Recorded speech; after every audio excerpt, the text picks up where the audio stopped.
Merci, Amen, amen. Violette, merci à vous tous d'être si fidèles à mes petits enseignements et que tout ça est fait pour la gloire de l'Éternel, évidemment, qu'il soit béni, que son nom soit répandu à travers le monde. Et le message que je vous apportais est tiré, bien sûr, de la paracha Vayekel.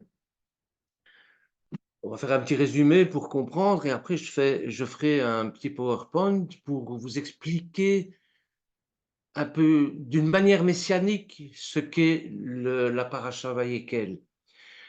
Voilà, on est à 2 parachiotes de la fin du livre de Shemot et Vayekel, c'est un résumé, c'est un rappel de l'essentiel du livre de Shemot. On croit toujours que le livre de Shemot, c'est l'Exode.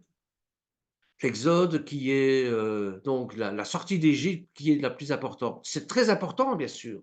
Bien sûr, c'est très important. D'autant plus qu'on vient d'entamer le mois de Nissan, et dans le mois de Nissan, c'est le mois de la libération.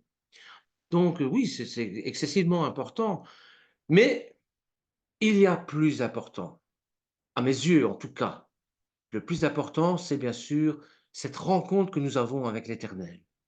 Cette rencontre avec notre Dieu qui vient au milieu de son peuple, vivre avec son peuple. Et pour ça, il nous donne d'abord un commandement, c'est au niveau du temps, lui consacrer une journée rien que pour lui.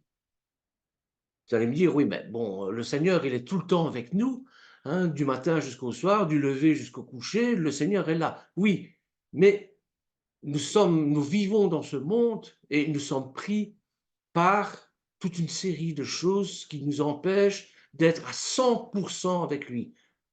Il faut gagner sa vie, il faut s'occuper des enfants, il faut payer les factures, bon, et tout ça nous empêche d'être connectés à 100% avec lui. Alors il nous dit, bon, il n'y a pas de problème, moi je ne vous demande pas grand-chose, je vous demande un jour.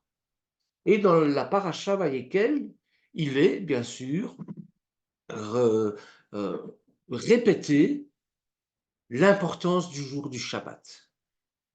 Ça, c'est déjà la première chose. Donc, il faut respecter le Shabbat pour avoir cette intimité avec l'Éternel. Deuxième chose, sur mon mont Sinaï, on a eu les 10 paroles qui sont, comme je le dis toujours, un bijou. Et le bijou, on ne le laisse pas traîner n'importe comment, n'importe où. Il faut le mettre dans un écrin. Et c'est le Mishkan. Mais comment faire le Mishkan? Eh bien, Moshe va monter dans la montagne et va recevoir les instructions du divin pour construire le Mishkan. Bon, une fois que l'écrin est là, ben, il faut l'entourer, cet écrin. Ce bijou, il faut quand même le soigner, il faut le nettoyer de temps en temps. Eh bien, ça, c'est le rôle des prêtres. Mais pas que celui-là. Les Lévites, la caste de prêtres, va servir d'intermédiaire entre Hachem et le peuple. Pourquoi? Eh bien, parce que pour se reconnecter à l'Éternel, pour s'approcher de lui, eh bien, il faut être pur. Il faut demander à l'Éternel de nous purifier. Et on ne sait le faire, cette purification-là, que en franchissant plusieurs étapes, en franchissant 3 portes qui est représentée dans le tabernacle. Première porte, c'est bien sûr l'entrée dans le parvis. Ensuite, vous avez le lieu saint, le lieu très saint.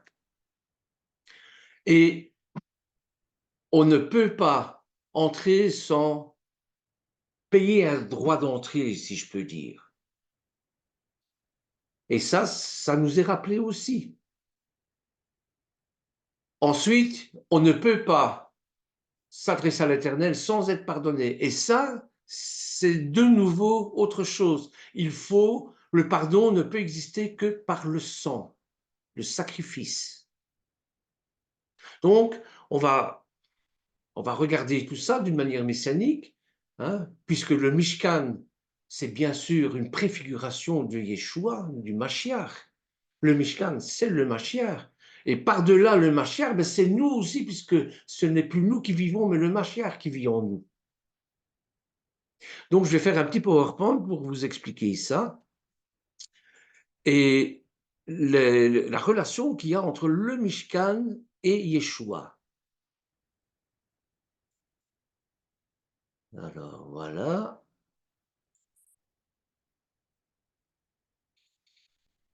Non, c'est pas lui. Lui, je vais, bien sûr.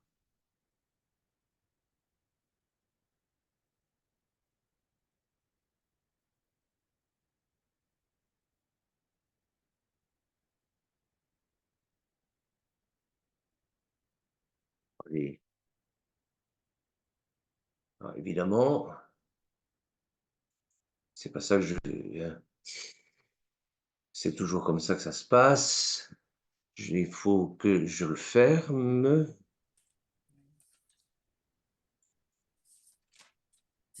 Voilà.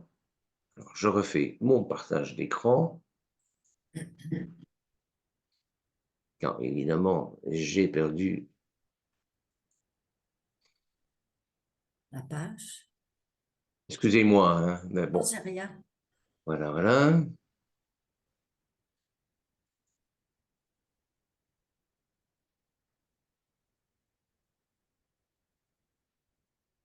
Voilà. Voilà, voilà. Alors, je vois. Voilà. Donc, le message que je veux vous apporter, c'est bien sûr Yeshua et le Mishkan. Quel est le rapport entre Yeshua et le Mishkan? Parce que bon, il y a bien sûr un rapport très étroit entre le Mishkan, qui est la demeure où la présence de Dieu va se manifester, et Yeshua. Et le tabernacle, donc le Mishkan, c'est une tente utilisée par les Juifs dans le désert pour adorer Dieu, pour être connecté avec lui. Parce que par rapport aux autres religions, eh bien, notre Dieu vit parmi nous. C'est ça qui est très important et c'est ça toute la différence.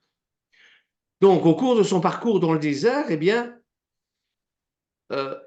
l'Éternel va demander au peuple d'Israël conduit par Moshe bien sûr, de construire une tente de rencontre. Et tous les détails vont être mentionnés. Tous les détails. C'est-à-dire de la tenture, du fil d'or, jusqu'aux instruments. Il va nous montrer comment il faut faire pour construire cette demeure à l'Éternel. Le but de Dieu, c'est d'être présent au milieu de son peuple et de lui assurer son pardon. Nous avons hérité du péché des origines et pour pouvoir se reconnecter à l'Éternel, ben, il faut réparer cette faute de, des origines, le péché originel, comme on l'appelle, comme les chrétiens l'appellent. Hein. Donc voilà. Et c'est à ça que va servir le Mishkan. Alors, ce qui est extraordinaire dans, dans cette partie du tabernacle de Moshe, c'est qu'elle correspond à ce que Yeshua va accomplir à travers sa vie, à travers ce qu'il est. Le Mishkan, en étudiant le Mishkan, parce qu'on pourrait dire, pourquoi est-ce qu'on étudie encore le Mishkan? Il n'y a plus de temple, il y a tout ça. À quoi ça sert? Bien, si vous lisez les épîtres aux Hébreux, vous comprendrez mieux. En étudiant ce qui s'est passé dans le passé, on peut mieux comprendre les attributs du divin, les attributs du Mashiach. Voyez? Donc, à travers ce qu'il est et à travers sa vie, eh bien, c'est le Mishkan qui se manifeste. Et la différence, c'est que le Mishkan n'a qu'une approche limitée envers Dieu. Tandis que Yeshua, qui est le Mishkan lui-même, qui représente le Mishkan, qui est construit, ou disons que le Mishkan est construit de la même manière que le Mashiach. Le Mishkan Mashiach, ça commence par la même lettre d'ailleurs. Eh bien, le tabernacle se manifeste qu'une approche limitée de l'Éternel.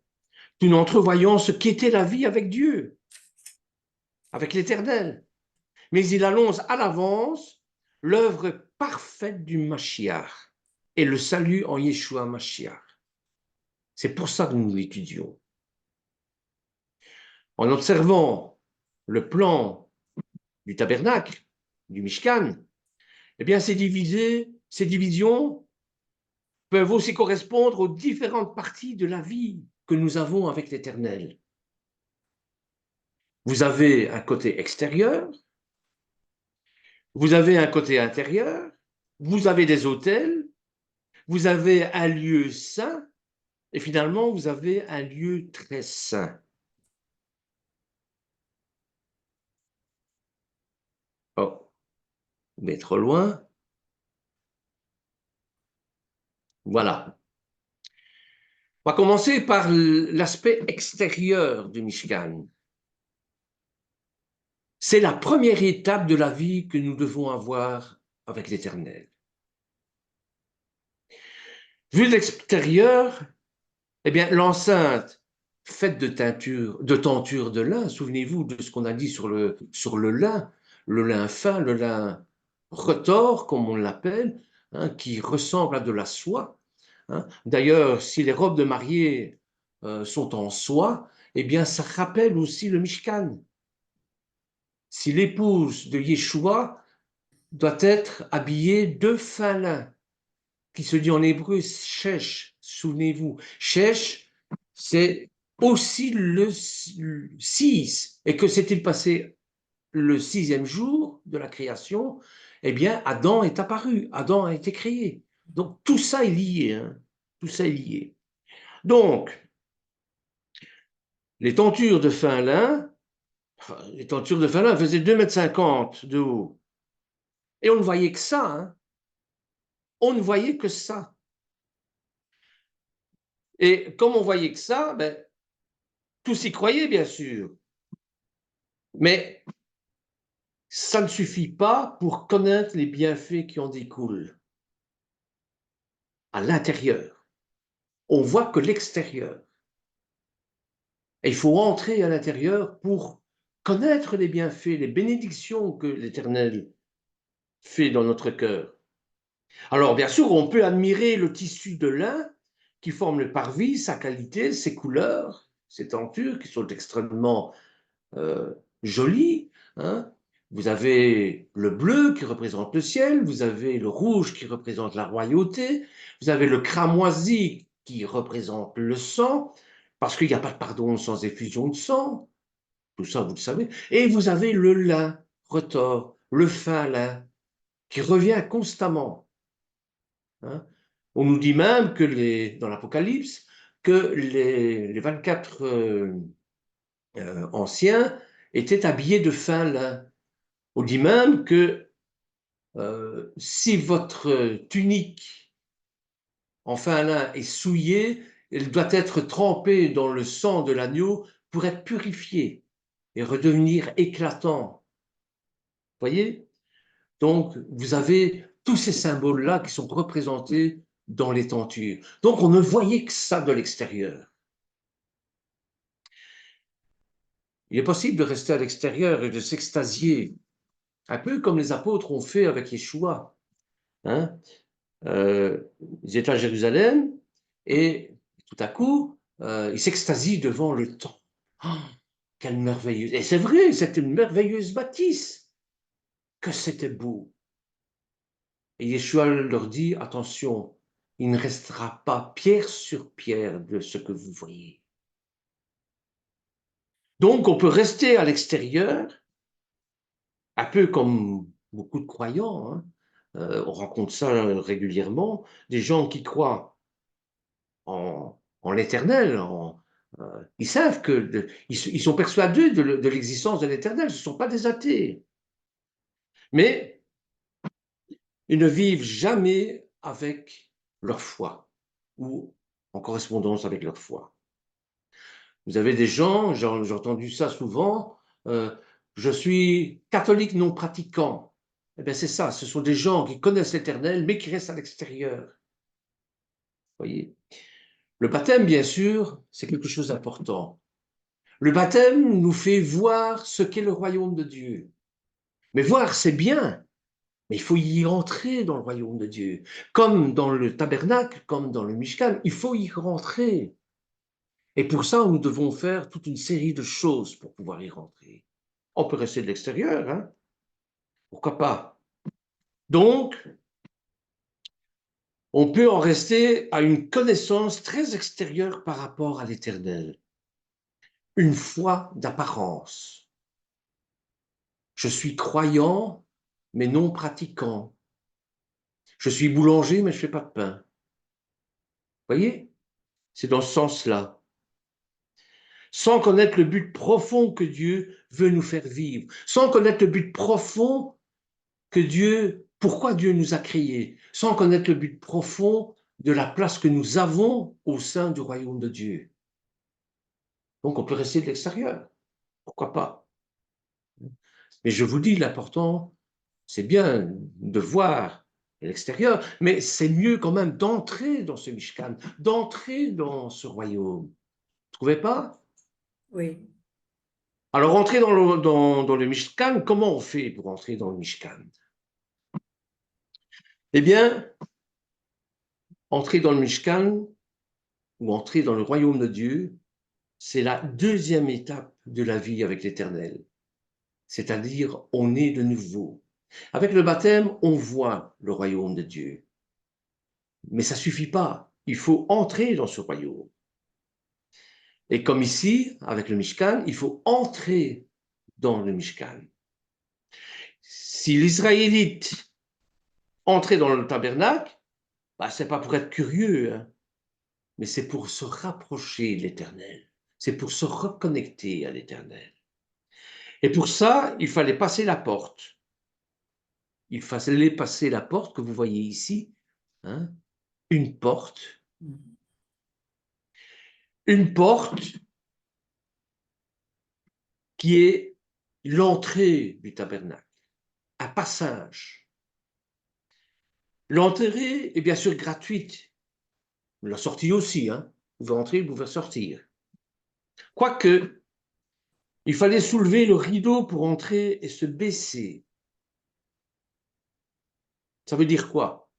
Eh bien, ça veut dire que pour entrer dans le Mishkan, pour entrer dans le royaume de Dieu, il est conseillé, il est même indispensable d'être humble. L'humilité. L'humilité n'est pas si gratuite que ça, frères et sœurs. Elle peut coûter même très cher pour celui qui la manifeste, à cause de l'orgueil qui est si présent, cet orgueil qui vient des origines. Alors il faut s'abaisser, il faut se mettre à genoux, il faut implorer, demander pardon pour pouvoir entrer par cette porte. Mais entrer en présence de Dieu, impossible de s'approcher de lui sans cette humilité. Vous le savez bien, tout aussi bien que moi, qu'il faut être humble. Alors, comment lui parlons-nous dans nos prières à l'Éternel? Avec quel ton? Seigneur, guéris-le. Seigneur, fais ci. Seigneur, fais ça. Au nom de Yeshua, je veux que ce soit comme ça. Oh, oh, oh, oh. Calme-toi, c'est un slow. Calme-toi, c'est un tango. Calme-toi. Il faut être humble. Seigneur, je ne suis pas digne de te recevoir. Seigneur, je ne suis pas digne de m'adresser à toi parce que je suis un pécheur. Purifie-moi, sanctifie-moi. Et peut-être que j'aurai l'autorisation de te parler, de te demander.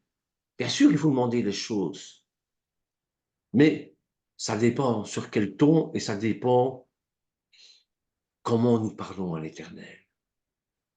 Voyez? Alors, cette porte, c'est qui? Cette porte, c'est Yeshua Mashiach. C'est pour ça que nous prions Yeshua Mashiach. Nous ne le prions pas en tant qu'idolâtre. Nous ne sommes pas des idolâtres, mais en tant que porte. Parce que c'est par lui, et uniquement par lui, que nous allons être connectés au Père. Je suis la porte. Celui qui entre par moi sera sauvé. Moi, je suis venu afin que les hommes aient la vie, une vie d'abondance. C'est dans Jean, au chapitre 10, versets 6 à 10. Il n'y a pas d'autre chemin. Je suis le chemin, je suis la vérité, je suis la vie. Il n'y a pas d'autre chemin.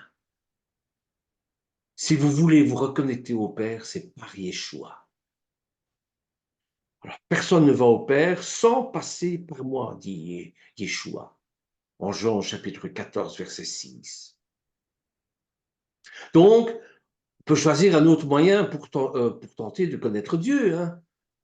Toutes les religions, qu'est-ce qu'elles essayent de faire? C'est de se reconnecter au Créateur.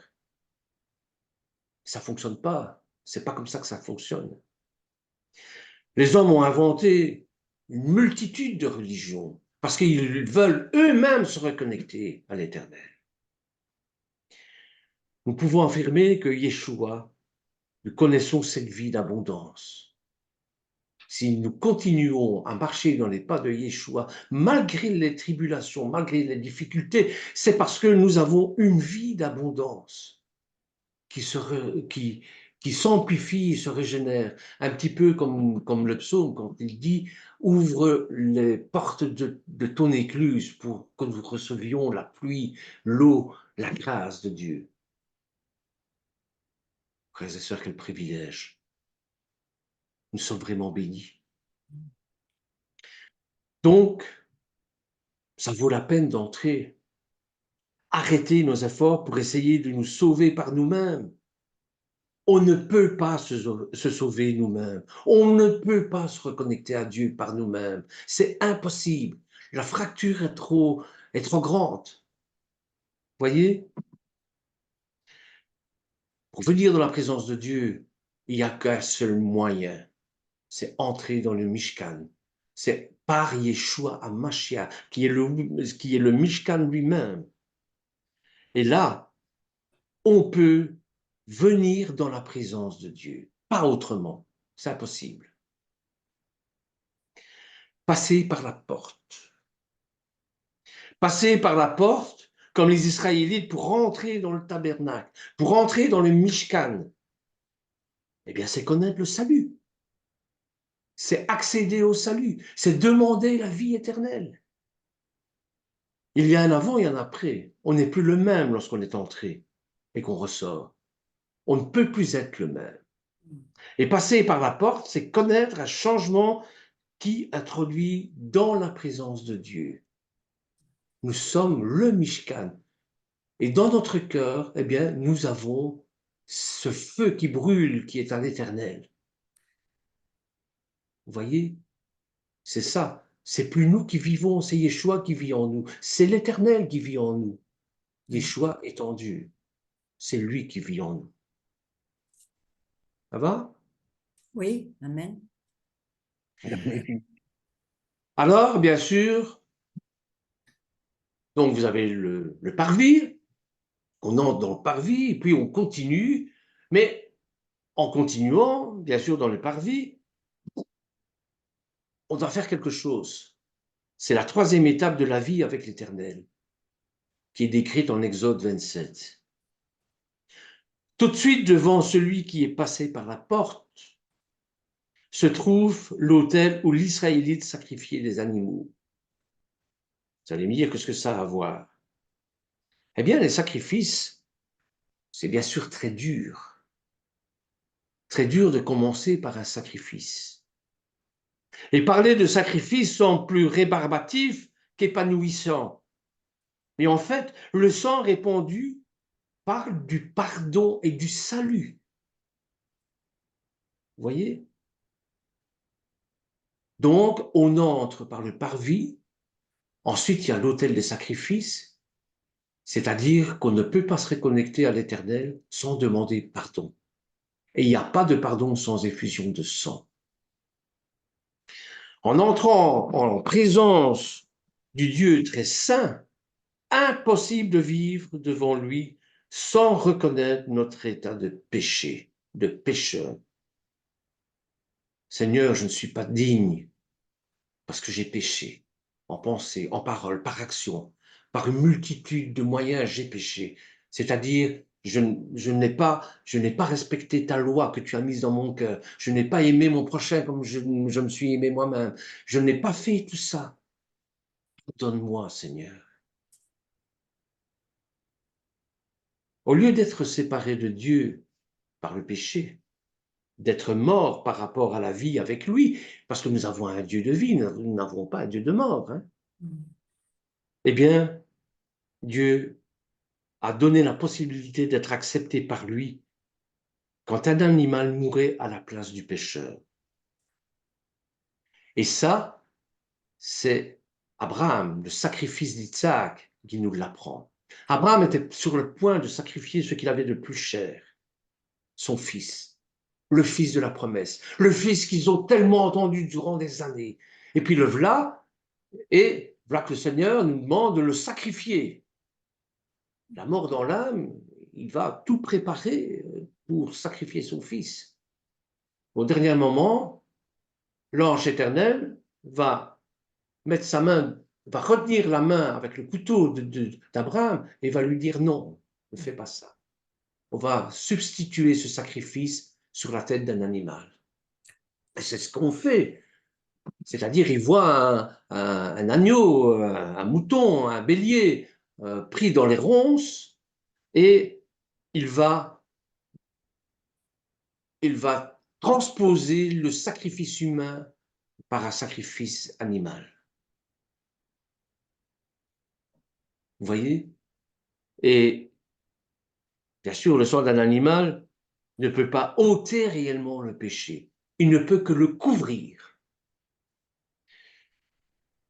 D'ailleurs, vous verrez dans le Lévitique, il y a bien sûr une fête de l'Éternel qu'on appelle Yom Kippour. Et c'est une préfiguration à Yom Kippour, tout cela, bien évidemment. Donc, le sang d'un animal ne peut être ôter réellement le péché. Et ce sacrifice sert de type au seul sacrifice efficace qui lui ôte le péché du monde.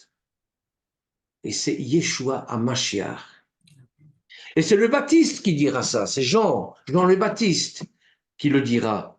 En voyant Jésus, en voyant Yeshua venir à lui, il va s'écrier, voici l'agneau de Dieu qui enlève le péché du monde. Donc il reconnaît la particularité du Mashiach qui est d'enlever le péché du monde. Et comment s'appelle ce Mashiach? Yeshua, Dieu sauve. Il nous sauve comment? Il nous sauve de quoi? Du péché. Il nous enlève le péché du monde. Cette délivrance qui se sépare de Dieu est encore représentée par une cuve dans le tabernacle. Donc, vous avez le parvis. Parvis, vous avez l'autel des sacrifices pour le pardon. Mais ce n'est pas suffisant. Il faut suppurifier. Et suppurifier, ça se fait par l'eau. Et là, vous avez bien sûr des cuves en airain. Elle sert à la purification du sacrificateur. Parce que le fait que le purificateur fasse tous ces rites de purification pour le peuple, eh bien, il devient impur rituellement. Rituellement, je dis bien rituellement. Alors, il faut qu'il se lave. Il faut qu'il se purifie. Et ça sert à ça. Le chaudron, la bassine, la cuve d'airain avec tous les ustensiles sert à se purifier. Les pieds et les mains. Pourquoi les pieds et les mains? J'en reparlerai la fois prochaine. Les pieds, les mains, bien sûr, bon, ben, quand on passe à table, eh bien, on se lave les mains. Les pieds, ben, ça préfigure déjà ce que Yeshua va faire au lavage des pieds avec Pierre. Souvenez-vous, hein, à Pessah, il leur lave les pieds. Et Pierre dit, non, non, non, Seigneur, c'est moi qui dois faire ça, c'est pas toi. Et Yeshua lui dit, si je ne te lave pas les pieds, tu n'auras pas droit à entrer dans le royaume des cieux. C'est exactement cette préfiguration-là qui nous est décrite ici. Vous voyez que comme tout est lié, donc nous ne pouvons pas faire sans étudier ça. C'est impossible. Et justement, dans la Brit Hadasha, hein, lorsque le sacrifice parle du pardon et de la purification et du salut, eh bien, celle que le Seigneur Yeshua instaure, tous ceux qui lui appartiennent sont des sacrificateurs. Nous sommes des sacrificateurs. Nous sommes des prêtres. D'ailleurs, il le dira dans 1 Pierre, au chapitre 2, versets 9 à 10, il dira ceci, vous êtes une communauté de rois, prêtres, vous qui maintenant êtes le peuple de Dieu. Il nous aime, il nous a délivrés de nos péchés par son sacrifice. Il a fait de nous un peuple de rois, de prêtres au service de Dieu, son Père. Apocalypse chapitre 1, versets 5 à 6. Est-ce que vous voyez le lien avec tout ça? C'est excessivement important. J'essaie avec mes mots à moi que le Seigneur me vienne en aide pour que vous puissiez comprendre le lien qu'il y a entre ce qui est décrit dans le tabernacle et ce qui est écrit dans le livre des Juifs messianiques, l'Épître aux Hébreux. Tout ça est lié, mais à un point inimaginable. Le Seigneur veut aussi nous purifier. Et l'apôtre Paul résume aussi l'œuvre du Mashiach comme ça. En lui, nous dit, c'est Paul qui parle, en lui se trouve pour nous l'acquittement, la purification et la libération du péché. Vous verrez ça dans 1 Corinthiens, au chapitre 1, verset 30. En lui, donc en Mashiach, en Yeshua, il y a Oshéa, Dieu sauve. En lui se trouve pour nous l'acquittement. On a payé pour le rachat de nos vies, comme je le disais la fois dernière. On a payé, par le sang de Yeshua, on a payé le rachat des griffes de Satan, des griffes du mal. En lui se trouve pour nous l'acquittement, la purification par les bassins, par la cuve des reins, et la libération du péché.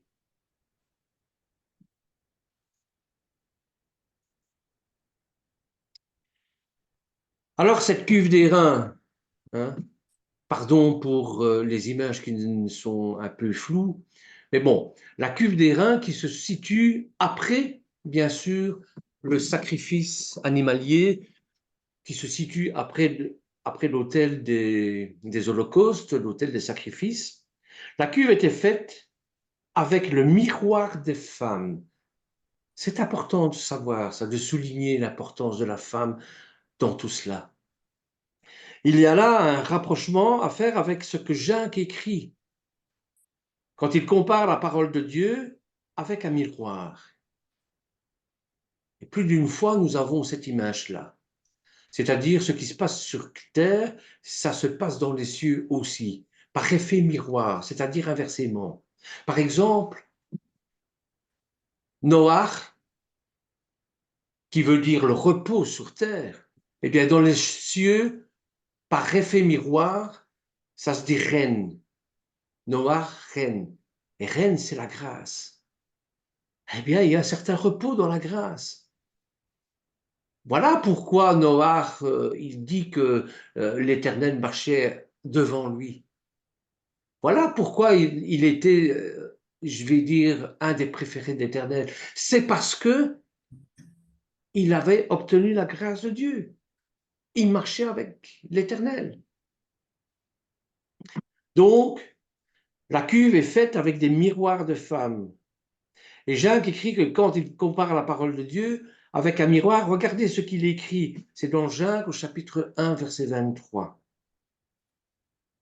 Si quelqu'un se contente d'écouter la parole sans s'y conformer ses actes, il ressemble à un homme qui, en observant dans un miroir, découvre son vrai visage. Après s'être ainsi observé, il s'en va et oublie ce qu'il est.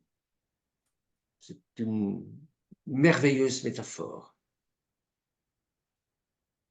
Une merveilleuse métaphore. Je vais la répéter parce que ça me semble tellement important. Donc, si quelqu'un se contente d'écouter la parole de Dieu et de bonne intention, beaucoup de croyants écoutent la parole de Dieu, vont à l'église, vont dans une keïla, vont à la synagogue. Pourquoi faire? Pour jouer aux cartes? Non, pour écouter la parole de Dieu. Ils écoutent la parole de Dieu. Et comme disent les Québécois, ils ne font que chauffer la chaise. C'est-à-dire qu'une fois qu'ils ont quitté l'église, qu'ils ont quitté la synagogue, qu'ils ont quitté la keïla, eh bien, ils ont tout oublié. Et c'est représenté aussi dans les quatre plantes lors de l'oulave, par exemple. Mais ça, on y reviendra à ce moment-là. Pourquoi? Eh bien, si quelqu'un se contente d'écouter la parole sans y conformer ses actes, il ressemble à un homme qui, s'observant dans son miroir, qui se voit, il dit, oh, qu'il est laid, celui-là, oh, qu'il est beau, mais c'est toi, mon vieux. Hein? Découvre son vrai visage. Après s'être ainsi observé, il s'en va et oublie ce qu'il est. Il y a un proverbe qui dit aussi que les yeux sont le miroir de l'âme. Vous pouvez changer de physionomie, vous pouvez changer tout ce que vous voulez, mais l'expression de vos yeux reflète ce qu'il y a en l'intérieur de vous. Quand vous êtes en colère, il suffit de voir mes yeux. Quand je suis en colère, il suffit de voir mes yeux. Quand je suis heureux, il suffit de voir mes yeux aussi. Voyez? Donc la parole de Dieu nous purifie. Et plus nous l'approfondissons, plus nous prenons conscience du changement qui doit se faire en nous. Mais ça, c'est avec l'aide de Dieu, bien sûr. Seul, on ne sait pas y arriver. L'aide de Dieu et l'aide de Yeshua. Et Yeshua affirme lui-même, Père, sanctifie-les, donc mets-les à part par ta vérité. La parole est ta vérité et ta loi est délivrance. C'est dans Jean, chapitre 17, verset 17. Certaines personnes restent à l'extérieur du tabernacle, ne sont pas pardonnées ni sauvées. D'autres entrent par la porte et connaissent le pardon et la purification de leurs péchés. Mais il est possible de se satisfaire de ça. Comme je vous le disais, on peut simplement se chauffer la chaise. Je suis chrétien, je suis croyant, mais voilà, je ne vis rien de plus. Je suis croyant, mais je ne suis pas pratiquant. La vie avec l'Éternel est bien triste à ce moment-là. Pas grand-chose à voir avec cette vie d'abondance dont parle Yeshua. Dieu veut nous rencontrer plus personnellement encore, et à condition d'aller plus loin et d'entrer dans le lieu saint. Vous voyez, je vous résume toutes les étapes à accomplir pour le pardon. Ce lieu saint, entrer dans le lieu saint, la quatrième étape, c'est-à-dire dans le tabernacle, il se trouve le lieu saint. Donc vous avez le parvis avec l'autel des sacrifices, avec la cuve des reins pour se purifier. Et puis il y a une deuxième porte à franchir qui est pour rentrer dans le lieu saint. Et dans ce lieu saint, eh bien, c'est une tente couverte de plusieurs couvertures. Le sacrificateur est le seul à avoir le droit d'y pénétrer. Il était protégé des intempéries par ces couvertures. En fait, plus nous nous rapprochons de Dieu et plus nous sommes protégés. Nous sommes protégés de toutes les doctrines de par le monde, nous sommes protégés de toutes les influences néfastes, nous sommes protégés de tout ce que le malin essaie de nous faire chuter. C'est à ça que servent les couvertures qui recouvrent le lieu saint, le lieu très saint aussi d'ailleurs. Alors, dans ce lieu saint, qu'est-ce qu'il y a? Eh bien, il y a d'abord la table de propitiation.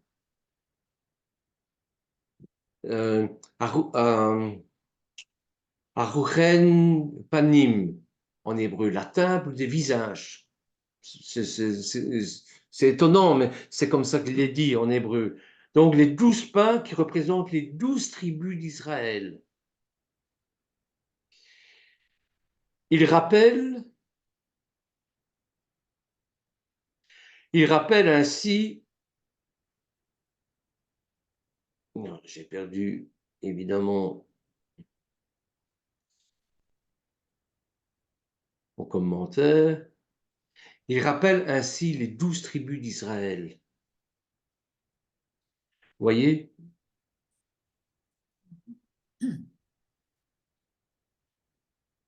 C'est l'Éternel qui accorde le pain nécessaire et par sa parole nous nourrit. Il rappelle aussi la manne dans le désert. Lorsqu'on avait faim, eh bien, bon, il nous a fait tomber la manne du ciel. Mais ce pain nous projette plus loin. Regardez ce que Yeshua nous dit à propos du pain. Ce sont des paroles que vous connaissez par cœur. Hein.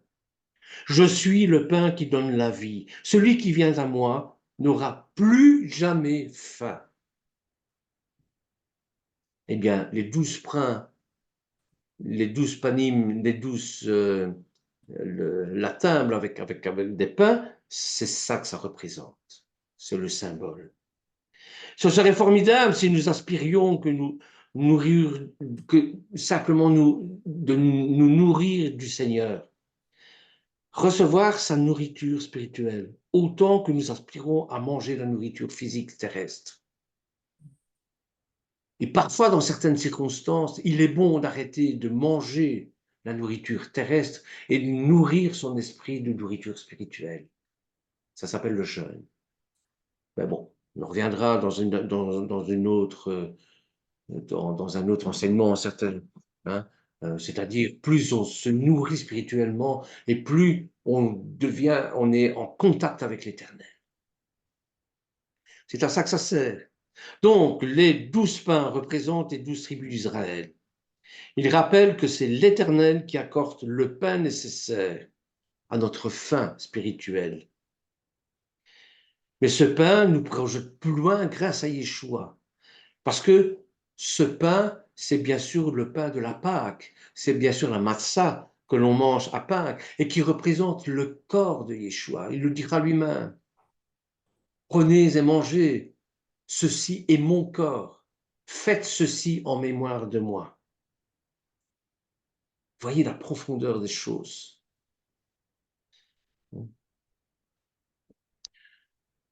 Ensuite, dans le lieu saint, qu'est-ce qui se passe? Ah, il y a cette fameuse menorah, ce candélabre qui représente les 6 jours de la création plus le Shabbat, avec l'huile sainte qui devait brûler perpétuellement. Vous voyez? Tout ça aussi a un rapport avec Yeshua, bien sûr. Yeshua qui est la lumière du monde. L'huile, comment on obtient l'huile? En broyant l'olive. Comme Yeshua a été broyé pour en extraire une huile extra vierge qui va allumer, qui va éclairer le monde.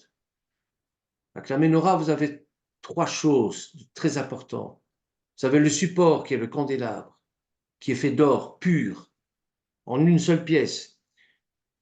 vous avez le carburant qui est l'huile, et vous avez le shamash, c'est-à-dire la mèche qui va enflammer les autres bougies.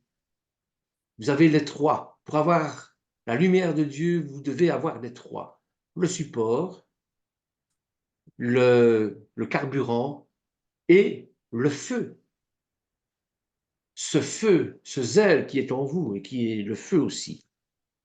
Donc, ce candélabre, cette menorah, cette branche, alimentée par de l'huile pure, constamment entretenue par, par les Lévites, par les prêtres. C'était le seul éclairage du sanctuaire, le seul. Un éclairage qui vient de l'intérieur. Comme chez nous, nous devons avoir cet éclairage pour illuminer les autres. Ce n'est pas l'éclairage de votre lampe ni du soleil, c'est quelque chose qui est à l'intérieur de nous. Et le Mashiach est notre lumière, et toutes choses sont éclairées par lui. Même si nous avons difficile à comprendre, mais pas à pas, il nous conduit. Il nous est dit que la lumière est lui dans les ténèbres. Et c'est cette lumière-là qu'il faut suivre, bien évidemment. Même si la nuit est là, qui nous entoure, l'Israélite avait le chandelier, voyait le chandelier briller. Il savait que le chandelier était là, indépendamment de toutes les situations. Le Seigneur est la lumière. Je suis la lumière du monde. Celui qui me suit ne marchera pas dans les ténèbres. Il aura la lumière de la vie, cette lumière des origines. C'est dans Jean chapitre 8, verset 12. On a dit beaucoup de choses sur le candélabre, sur la menorah.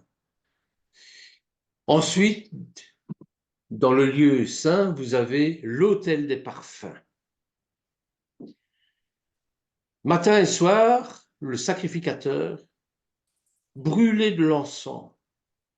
C'est un signe de reconnaissance. Et symboliquement, la fumée est montée vers Dieu. Elle est mise en parallèle par David avec la prière.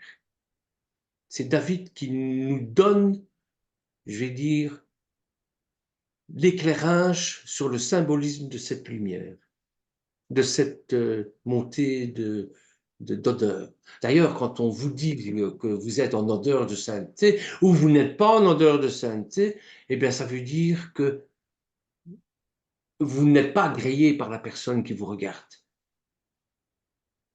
Quand je fais une bêtise et que je ne suis pas en odeur de sainteté, c'est parce que j'ai profondément blessé mon épouse, par exemple.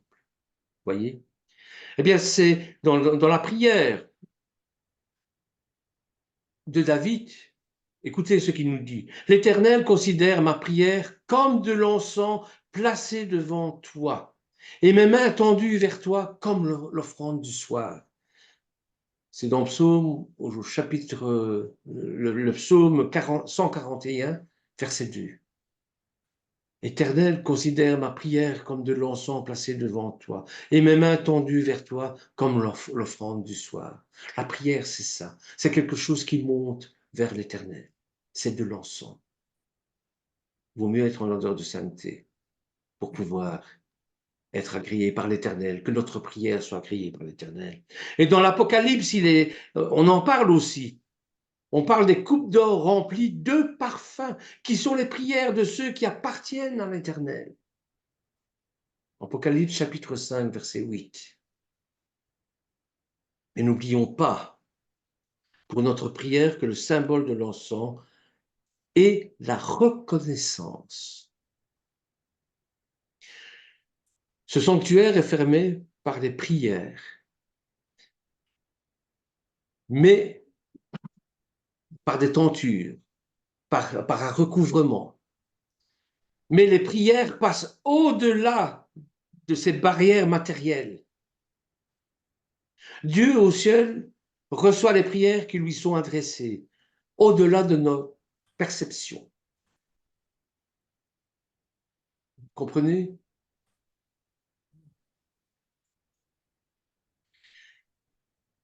Alors, bien sûr, la dernière étape, c'est d'entrer dans le Saint des Saints, dans le Kadosh HaKadoshim, le Saint des Saints.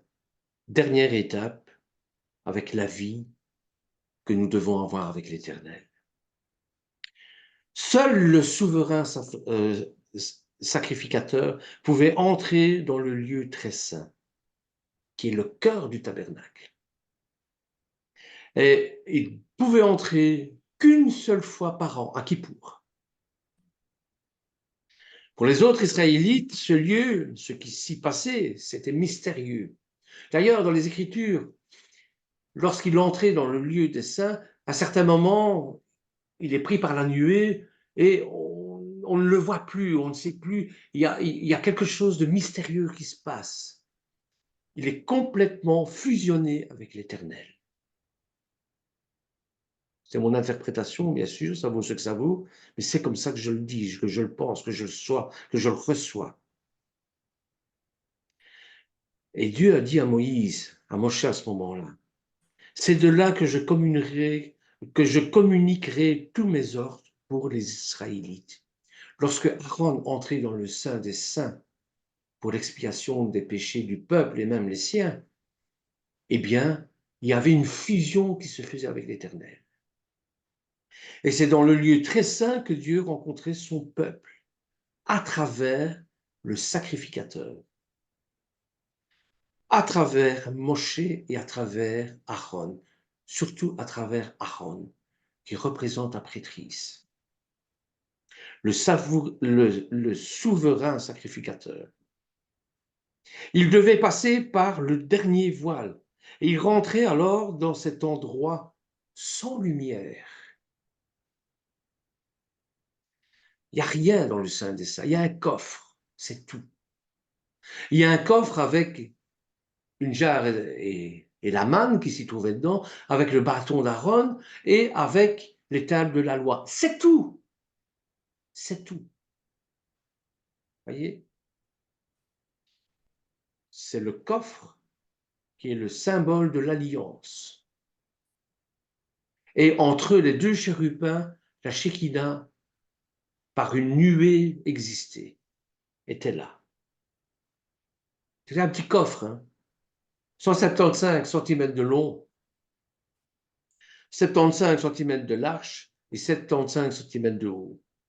Et à l'intérieur, bon, comme je vous le disais, se trouvait en particulier l'acte de l'alliance, c'est-à-dire les 10 paroles sur les tables, les 2 tables de la loi.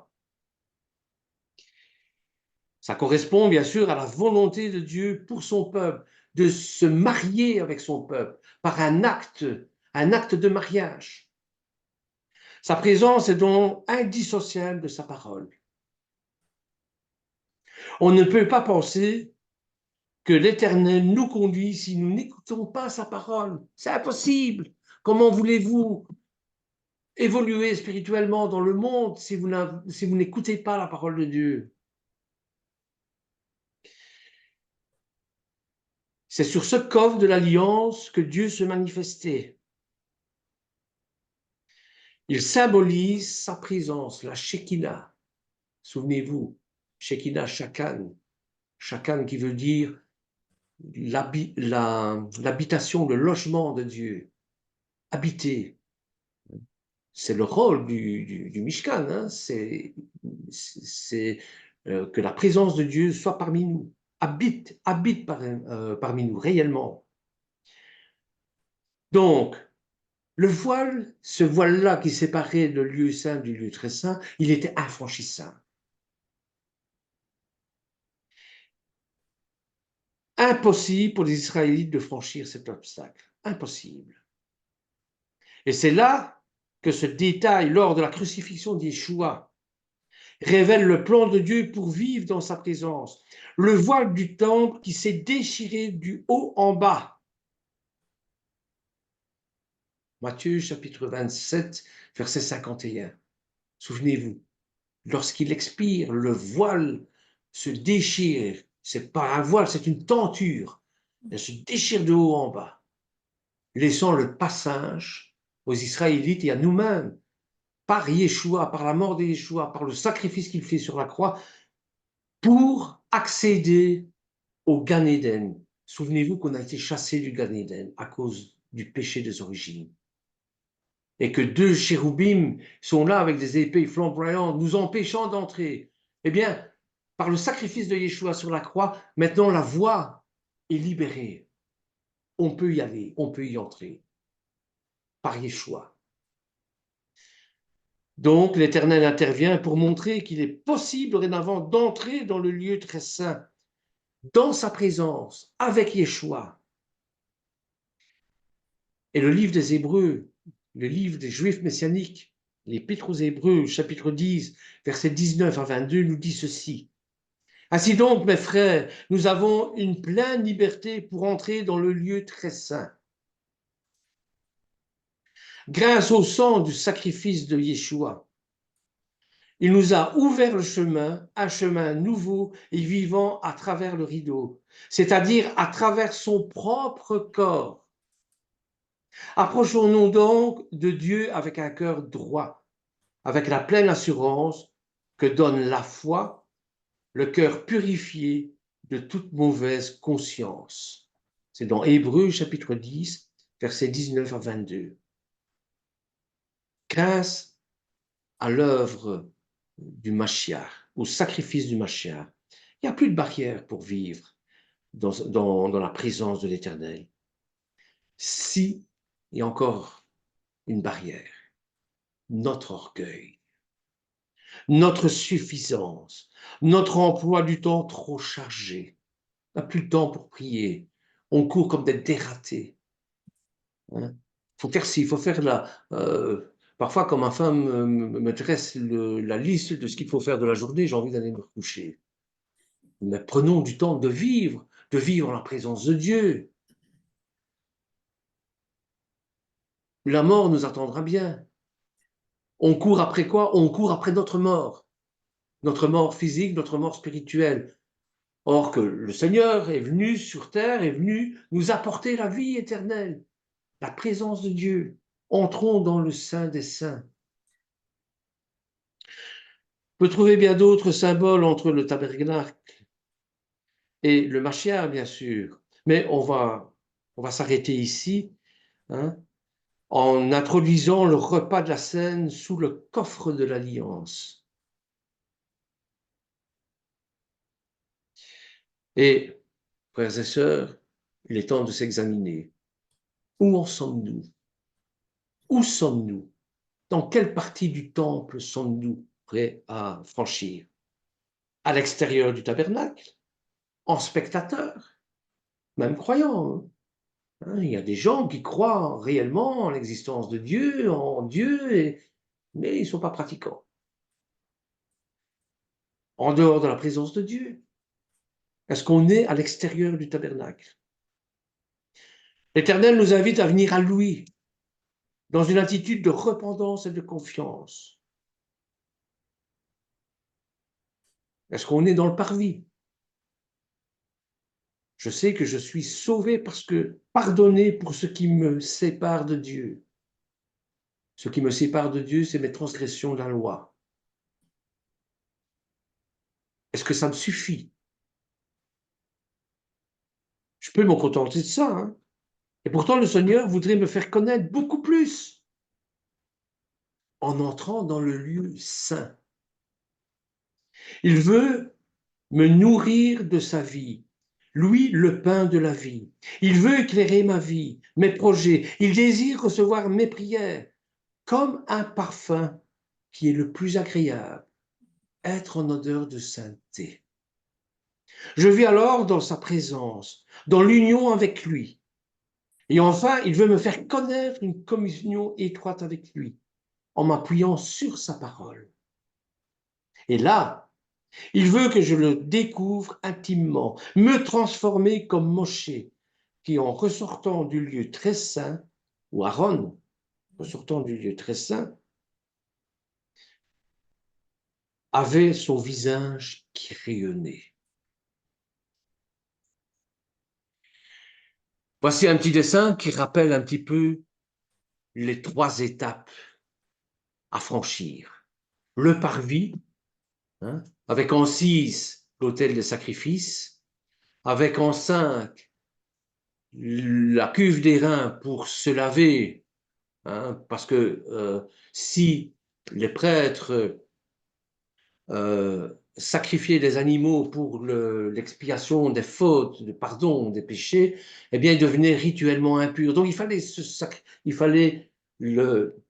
qu'il se lave, qu'il se purifie. Ensuite, vous avez une deuxième porte pour entrer dans le lieu saint.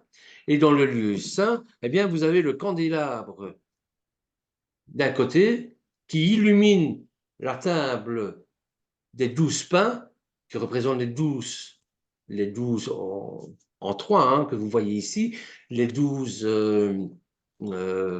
tribus d'Israël. Vous avez juste en face, avant d'entrer dans le lieu très saint, c'est en 2, vous avez l'autel des encens.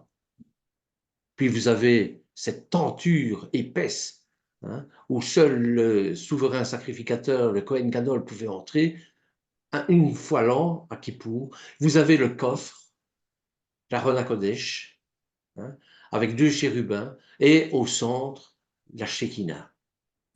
Et dans ce coffre, il y a les tables de la loi, le bâton d'Aaron et la manne. C'est tout. Il n'y a que ça. Voilà. Voilà, frères et sœurs, ce que j'avais envie de vous, vous partager. J'espère que je n'ai pas été trop compliqué dans mes explications. Non. Évidemment, tout cela, vous connaissez déjà, hein, c'est un rappel, mais je fais comme le livre de Moshe, je rappelle les choses les plus importantes, les plus essentielles. Et bon, la paracha de Shabbat, ce sera Pécoudé, c'est-à-dire on va faire un inventaire très précis pour construire le tabernacle, le Mishkan, mais pour confectionner les habits du prêtre aussi. Vous allez voir, le symbolisme est wow, incroyable aussi. Que l'Éternel vous bénisse. Merci de m'avoir écouté. Amen. Et